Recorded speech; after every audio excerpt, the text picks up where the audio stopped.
Olá, pessoal! Eu sou a Júlia, eu tô no 6º semestre de Direito da FGV e você está no canal da Mentorando Digital, o melhor preparatório para a segunda fase de INSPER e FGV.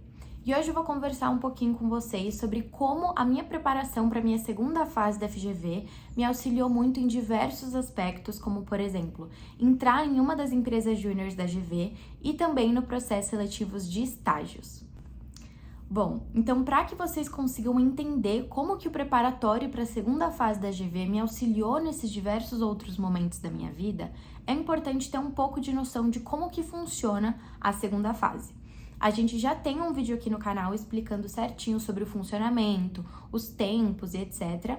Mas para dar um resumo geral, a segunda fase de Direito da FGV, ela é dividida num espaço de entrevista e um espaço de debate, em que esse é o maior critério avaliativo, o tempo do debate. Dentro desse momento de avaliação, tem diversos critérios que às vezes a gente não presta tanta atenção, porque a gente tem essa noção errada de que num debate é simplesmente eu argumentar melhor do que a outra equipe, isso significa que necessariamente eu vou ser aprovado. Tanto na GV, tanto nos estágios, tanto em empresa júnior, mas não é necessariamente assim que funciona, porque tem diversos outros aspectos que demonstram muito mais sobre o candidato do que necessariamente a sua habilidade de você conseguir argumentar. Um deles é a questão de organização, que você pode demonstrar de diversas formas diferentes. Então, por exemplo, fazendo um controle do tempo. Então, falar para a sua equipe: pessoal, eu sei que tem muitos argumentos que a gente quer trazer ainda, mas eu vi que faltam 2 minutos para acabar o tempo. O que vocês acham da gente fazer um resumo dos argumentos que a gente trouxe para a gente conseguir se organizar um pouquinho melhor e dividir? Você pode começar falando, eu posso vir depois, o que vocês acham? Ou, por exemplo: pessoal, faltam 5 minutos para acabar o nosso debate. Eu sei que a gente trouxe diversos argumentos a favor do nosso tema, mas o que vocês acham da gente pensar agora sobre o que o outro grupo pode trazer para a gente tentar pensar em como rebater? Então, essa questão do tempo é algo que mostra a sua liderança, mostra a sua organização, e essa organização pode ser demonstrada em outros aspectos também. Então, eu posso ser a pessoa que eu vou anotar as coisas. Isso não significa que você anotar significa que você não precise necessariamente falar, não é assim. Mas é um critério que demonstra como você é uma pessoa organizada, como você está ajudando, como você está colaborando. Outro quesito é a questão da liderança. Às vezes a gente tem essa noção de que num debate eu tenho que ganhar, e para eu ganhar eu preciso falar mais que todo mundo, eu tenho que tomar as rédeas do grupo, e não é necessariamente assim que funciona, porque isso pode ser visto como uma liderança excessiva, que você pode até atrapalhar o funcionamento do grupo. Então, se só você fala, se você não respeita a opinião das outras pessoas, se só você quer comandar, isso atrapalha o desempenho das outras pessoas, o que pode ser uma coisa ruim para a sua própria avaliação. Então, você pode demonstrar essa liderança de forma muito mais positiva. Então, você pode demonstrar através da organização, por exemplo. Então, isso de dividir tarefas, você mostra como você está liderando. Você pode começar falando, por exemplo. Você pode ir trazendo novos argumentos junto com as outras pessoas, mostrando que você está ouvindo. E você tem que demonstrar isso através de uma forma cordial, através de uma forma de cooperação, porque isso também é um dos critérios. Então, você saber interagir com outras pessoas e você ter esse respeito no sentido de: eu já falei 3 vezes e tem uma pessoa que não falou ainda no debate. Eu não preciso falar de novo, eu já mostrei os conhecimentos que eu sei. Eu vou ser cordial e deixar outra pessoa falar. Ou, por exemplo, eu trago um argumento: pessoal, eu pensei em XYZ. O que vocês acham? Vocês têm alguma coisa para acrescentar? Algum de vocês é contra? Isso mostra que você está sendo respeitoso, que você está ouvindo. Então, esse é um outro critério importante para prestar atenção, o da liderança e da cooperação. E tem diversos outros critérios também, como, por exemplo, o critério da adaptabilidade. Então, eu saber ouvir o que a pessoa do outro grupo falou e eu, talvez, no momento do meu debate, mudar o argumento que eu tinha trazido para conseguir responder o que aquela pessoa falou. Porque num debate não adianta nada se eu falar sobre A e a outra pessoa responder B. Você tem que conseguir interagir com o que ela tá falando, conseguir rebater o que ela tá falando, trazer outros argumentos novos, baseados naquilo que ela falou. Então, ter essa adaptabilidade, esse jogo de cintura de às vezes precisar jogar fora tudo que você pensou e na hora pensar alguma coisa que se encaixe melhor.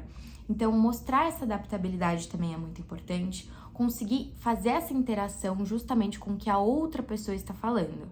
E também tem os critérios que a gente sempre pensa quando a gente pensa num debate. Então, por exemplo, o meu critério argumentativo mesmo. Então, o que eu trouxe? Eu trouxe de uma forma trazendo o meu repertório, trazendo um conhecimento novo que eu li numa notícia, que eu li numa reportagem, que eu sei das coisas da escola, que eu escutei no podcast. Então, assim, da onde você vai trazer aquelas informações que você está usando para o debate? É um senso comum? Ou tem alguma base? Mostra que eu estudei, mostra que eu me preparei. O poder de síntese, por exemplo. Então, assim, você vai falar 5 minutos mesmo. Nesses 5 minutos, você pode acabar falando sobre 10 coisas diferentes e vai mostrar que você não liga se tem tempo das outras pessoas falarem ou não. Então, você ter esse poder de síntese de conseguir trazer uma ideia boa, trazer uma ideia concreta, um argumento que seja adaptável, então que respondeu o que a outra pessoa falou, mas que tem um começo, meio e um fim. Que você traz a sua ideia, você traz o seu ponto, você faz uma conclusão. Então, um argumento bem estruturado que consegue pegar todas essas ideias que você trouxe e trazer esse repertório. Então, essa fase de debate da FGV, ela é muito importante porque ela mostra justamente a sua capacidade de você trabalhar em grupo, como você consegue se adaptar, como você consegue responder a críticas, como você pode se mostrar ser organizado, como você pode mostrar os seus conhecimentos, como você pode mostrar ser um líder, uma pessoa proativa. Então, é muito diferente da fase de entrevista, que você só responde perguntas, porque aqui você está interagindo com outras pessoas. E esse fator da segunda fase da GV, do debate, quando você faz essa preparação, você percebe que você está se preparando para outros diversos momentos da sua vida. Então, falando agora sobre como esse momento da segunda fase me ajudou a entrar em uma empresa júnior na GV, a GV ela tem diversas empresas júniores para cada área. Então, uma empresa júnior de direito, uma empresa júnior de administração de empresas, administração pública, economia e RI. E a empresa júnior que eu participei durante 1 ano e meio foi a empresa júnior jurídica da GV, então a empresa júnior de direito. E para entrar, a gente também faz um processo seletivo, da mesma forma que você faz para entrar numa faculdade e da mesma forma que você faz para entrar num estágio, num trabalho. E dentro desse processo seletivo, eu me deparei com uma situação muito parecida com que eu me deparei para o vestibular. Então, a gente teve esse momento de entrevista e a gente teve esse momento de dinâmica em grupo também. E os critérios avaliativos, eles são muito parecidos. E eu sei disso porque eu fui do time de processo seletivo da empresa júnior. Então, depois que eu entrei, eu avaliava os candidatos para eles entrarem ou não. Então, a gente percebe que esses critérios, eles fazem muita diferença e não só sobre quem sabe falar melhor, mas quem demonstra todas essas questões. Então, quando eu entrei, fiz esse processo para poder entrar na empresa júnior, eu me deparei com essa situação de ter entrevista, de ter um debate, de ter uma dinâmica em grupo, e eu consegui usar tudo isso que eu me preparei para poder fazer o vestibular e aplicar de uma forma um pouco mais diferenciada e me adequando à situação, mas para poder conquistar um outro momento da minha vida que foi poder entrar em uma empresa júnior. Então, quando a gente se depara com essa situação, tanto de prestar um processo seletivo para a empresa júnior ou para estágio mesmo, a gente fica numa situação em que a gente percebe que o único outro momento em que a gente teve de preparação assim na nossa vida foi a preparação para o vestibular. O único outro processo seletivo que a gente já teve foi o momento da preparação para o vestibular. Então, foi muito importante para mim conseguir pegar todos esses conhecimentos que eu adquiri durante a minha segunda fase, então o que eu me preparei e até a minha própria experiência da segunda fase, para poder refletir nesses outros processos seletivos. Então, usar esses critérios, usar tudo isso que a gente aprendeu e tudo que a gente vem desenvolvendo dentro da faculdade também, porque a AGV, ela tem um método socrático, então que obriga a gente a conseguir falar, conseguir se comunicar muito bem, a gente usa tudo isso, todas essas questões que foram moldando a gente para poder usar nesses outros momentos da nossa vida. Então, ter noção desses critérios foi muito importante para mim. Saber liderar, mas fazer uma liderança positiva, ser organizada, ter adaptabilidade, ouvir as outras pessoas, ter esse meu senso crítico. Todas essas são questões que às vezes a gente pensa que são muito senso comum, mas quando a gente não treina, a gente não consegue ter certeza se a gente aprendeu ou não. Por isso que quando você faz um preparatório para a segunda fase muito bem feito, assim como o momento da segunda fase em si, eles vão trazer muitos conhecimentos para a gente, vão enriquecer muito a gente na questão de experiência. Porque, como eu falei, a gente não tem outra experiência para se basear nesses momentos. Então, por exemplo, agora eu tô no meu 6º semestre de Direito e a gente pode começar a estagiar no 7º semestre na FGV. Então, eu tô usando todos esses meus conhecimentos que eu adquiri para prestar processo seletivo de estágio, que é algo que quando a gente entra na faculdade a gente pensa que tá muito longe, mas não é tão longe assim. Então, de novo, é geralmente sempre a mesma regrinha. Dinâmicas em grupo, entrevista. Como que você vai conseguir se preparar para esses momentos no dia a dia? No dia a dia da faculdade não tem como.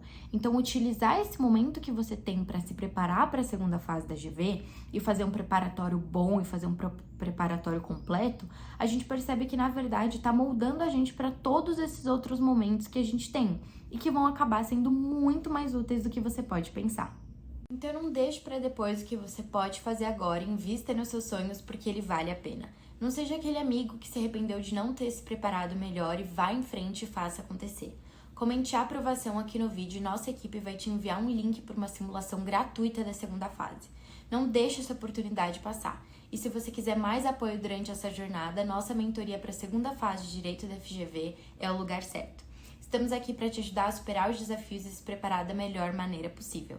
Não perca a chance de se destacar e alcançar os seus objetivos. Siga a gente nas nossas redes sociais e venha fazer parte da nossa comunidade de aprovados. Te vejo na próxima fase.